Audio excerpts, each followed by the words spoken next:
Oh, boys. Got a decision to make. Fuck all that bullshit. Welcome back to another video. It's the Caveman. I feel like I don't say my name enough in my videos, and I'll incorporate it in my intro, because why not? Come another video, come another week, come another game of Bills football. Week 6, the Buffalo Bills had the Kansas City Chiefs in town, and they came and they took it to us. They beat us 26-17 on our home field. It was a tough one to swallow. It was a game that I felt like we personally could have taken for ourselves at many different points throughout the entire game. It was frustrating, to say the least, and usually I'm going to go through like offense, defense. I'm still going to kind of do that, but there were just a couple big things I really want to touch on, and otherwise, nobody individually really played a good game that's really anything to write home about. So I feel like there's no need to even go through stats or anything. I mean, Allen played mediocre. He didn't play awful. He wasn't the reason why we lost, but he really didn't do anything that was worthy of writing home about. Diggs was probably the only guy that I'll probably touch on. But other than that, Zach Moss, Devin Singletary, absolutely nothing from them. Trey White really didn't do very much. Jordan Poyer, Micah Hyde. Really none of our star players showed out the way we thought or needed them to this past week. I said I'm still going to do my key points for the offense and the defense, the good and the bad, positives and the negatives, and I'm going to try and go through it relatively quickly, not keep you here too long for viewer pleasure. Just get right into it. Offense, we always start with the offense first. Like I said, Josh Allen really didn't do very much to write home about. It wasn't his fault. He didn't get much help from the guys around him. So, Josh Allen, you are not the problem, just not the best game from you. That's about all I have to say on you. As far as Stephon Diggs goes, he once again showed why he is being considered a top wide receiver in the league. The Kansas City secondary didn't know what to do, and they did not know how to guard him legally. He was either catching the ball or drawing a penalty. Other than that, there was really nothing else they could do against Diggs. If they weren't holding him, pushing him, hands in the face, there was nothing they could do to stop Diggs. And he was the main reason why we were even able to move the ball at all. He had a touchdown. He drew a couple of flags. It gave us a couple of big first downs. I mean, other than that, Diggs is really the only guy on our offense that was worthy of even talking about. Beasley had a decent game. He was our second wide receiver once again. John Brown really was nowhere to be found. He had that drop on the first drive, and then besides for that, it was like the only thing I saw John Brown doing was getting hands shoved in his face on a couple of penalties. So he must have been bothered by his injury a little bit, because that guy was absolutely invisible the entire game. Now, when it comes to the offense, there were two big main things I wanted to talk about. And that for one of those main things being the running game being absolutely non-existent against a pretty mediocre defense, to say the least. The defense made us look like a bunch of high schoolers, the Chiefs defense did. But our run game was just non-existent. What the Chiefs had was the run game, and we didn't. And if we had a run game at all, I think that game goes in our favor. But we just had nothing. I mean, Josh Allen was our leading rusher with 8 carries and 42 yards. I mean, you just can't have that. Singletary had, I think, 10 rushes for 32 yards. And Zach Moss went 5 for 10. I mean, you just can't have two young running backs like that who are supposed to be solid, either getting stopped in the backfield and having no help, or really not making any plays. Like, this is the first week I could safely say Devin Singletary really did not do anything much that was worthy of even talking about. And Zach Moss is supposed to be able to run between the tackles, and he really did not do a very decent job of that either. I mean, 5 for 10 is pretty brutal. He had one first down where he drove his legs. That was pretty nice, but aside from that, I mean, another couple of guys that really just non-existent. Yeah, the run game just not working. Why Josh Allen is our leading carrier? I'm glad that he was able to get a couple of design runs back into our offense. I'm glad Dable was able to implement that. I firmly believe that Josh Allen's injury against the Raiders was the reason why we had not seen many runs from Allen as of late, but now we did see a couple more, and I think it's crucial we have them in our offense, but he just can't be our leading rusher. That just can't be happening. The other big main point I want to talk about is that the offense lacked any sort of efficiency whatsoever. I mean, we scored 10 points in the first half, and that was about all we saw until late in the fourth quarter. You can't have 10 points through 3 quarters against the Super Bowl champs. You just can't. Considering the weather was bad, I understand that. I know Joe Buck and Troy Aikman made it very clear that the weather was bad when Mahomes was playing, but when Allen was throwing the ball and he was missing, it was because Josh Allen's accuracy is bad. You know, that's the reason why. So we knew that the weather was there. It's just not for Allen. It was just bothering Mahomes, and Allen's just bad. You know, we heard that from Aikman and Buck quite a bit. I mean, the Bills had the ball for 6 drives through the first 3 quarters, and they had 2 scores on 6 drives, and which resulted in those 10 points. You can't have 4 drives where you have 0 points put up on the board. Granted that one of those 6 drives was the field goal by Bass that was missed at the end of the half, but even then, Bass, you got to put up points there, man. Those 3 points really could have changed the game. I'm not saying that's why we lost, but it's just another drive where we come up empty. It just confuses me that we saw an offense that was casually putting up 30 spots on teams the first 4 weeks like it was nothing. Like they were literally just slicing through defenses like butter.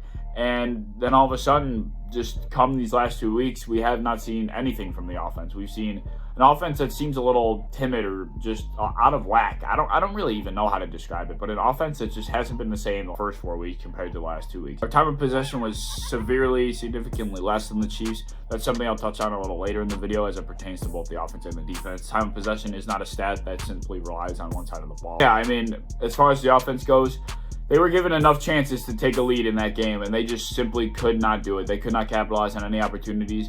And had they had any kind of lead besides for the 3-0 lead early in the game, I mean, I don't think the Chiefs are apt to run it as much as they were because they don't have the lead. The Chiefs are a pass-first team, and they're going to be anxious to throw the ball, especially when they're down later in a game. So the fact that we never were even able to get a lead later on in the game to force them to stop running the ball as much, that kind of was a big factor in that game as well. Enough for the defense.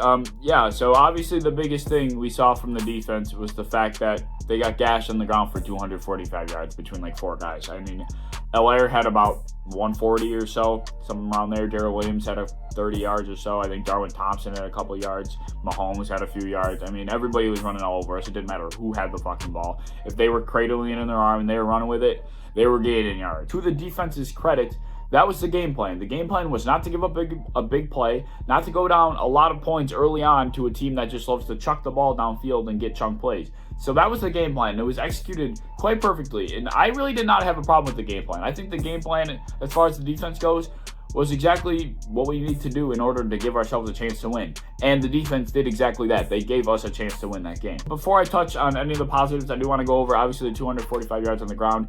Simply not good. I mean, our front seven just looked completely ugly. We had a couple guys we just called up from the practice squad after we healthy scratched Trent Murphy and Harrison Phillips. I mean, like, our front seven just looked lost. Our linebackers could not hit gaps.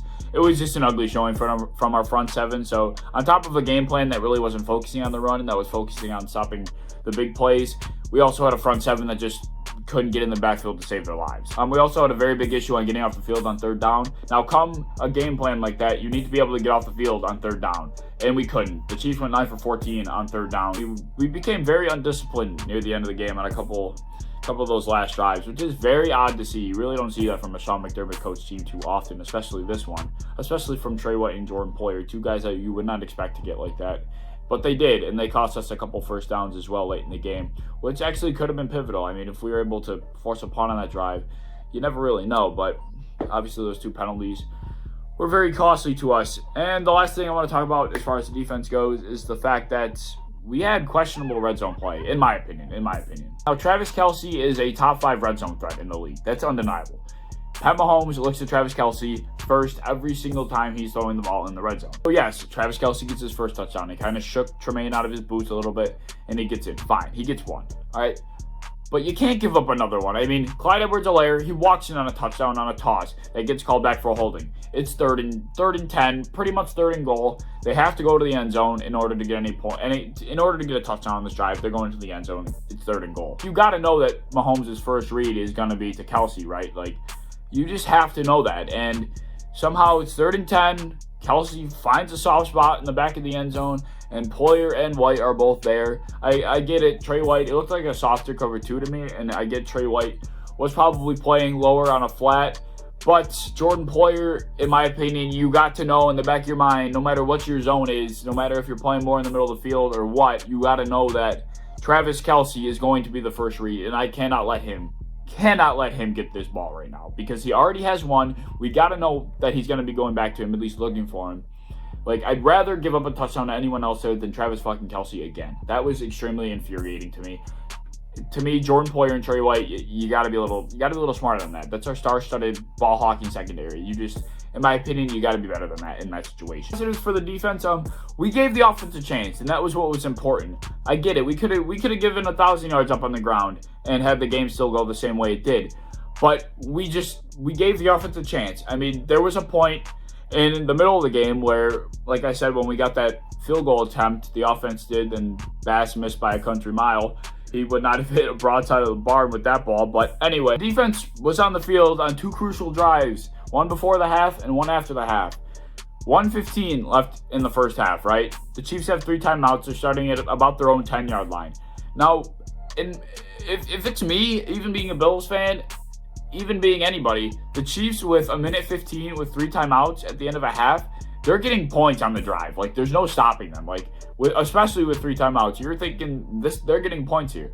Well, they didn't. Defense actually forced them to struggle quite a bit. They got to just about midfield, and then we even forced a turnover. So the defense, with 1:15 left in the first half, was able to stop the Chiefs. And then on top of that, they get the ball after the half. So those are 2 crucial drives. It's 13-10 going into half. So if the Chiefs score on that drive before half, even if they get a field goal, it's 16-10. Then they get the ball coming out of half. The defense once again forced a punt. Say the defense doesn't force a punt there. They even get 7. Who knows? The Chiefs could get 7 on that drive coming out of half. Then all of a sudden, 23-10. So those 2 drives were humongous. The defense gave the offense a chance. Between those 2 drives, before the half and at the end of the half, or after the half rather, those drives could have been what sealed the game. I mean, the way the Bills are playing on offense, if the Chiefs put up even 10 points between those 2 drives, we lose the game right then and there. You might as well seal the book right there. So to me, it's just, this game falls on the offense. It really does. You get a lead at any point. Your struggling front 7 just won't have to deal with the run game as much, but the offense just couldn't put up any points, and the Chiefs were just able to keep running down our throats with a lead, chewing the clock the way they wanted to play the entire game. One last point I do want to make before, this isn't really pertaining to the offense and defense. Actually, it is. It's pertaining to both, and it's the time of possession. The Chiefs had the ball for 37 minutes and 45 seconds, whereas the Bills had the ball for 22 minutes and 15 seconds.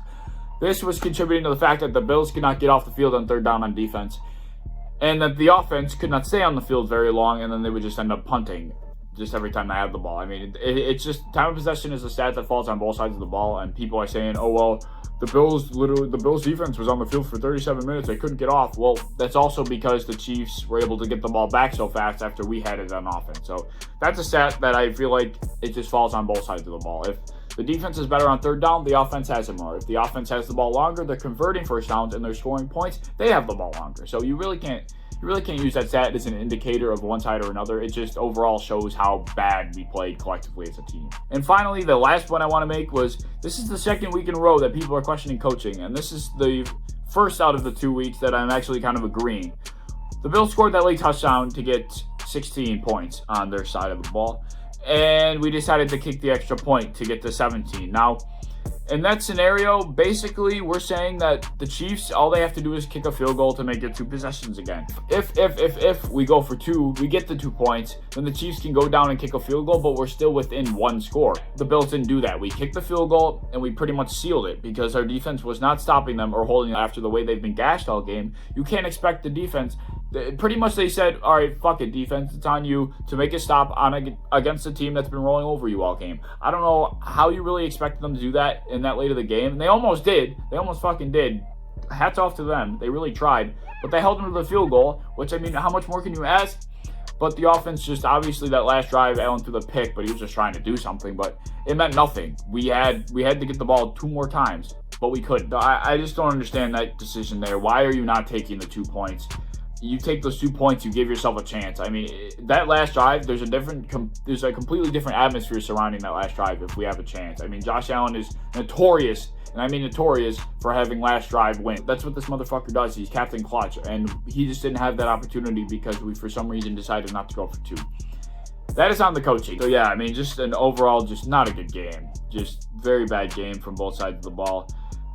Hopefully we get to bounce back. We play the Jets this week. There's really no reason why we shouldn't bounce back. Thank God for facing the Jets, because we could be going to a trap game right now if it was anybody else. But it's the Jets.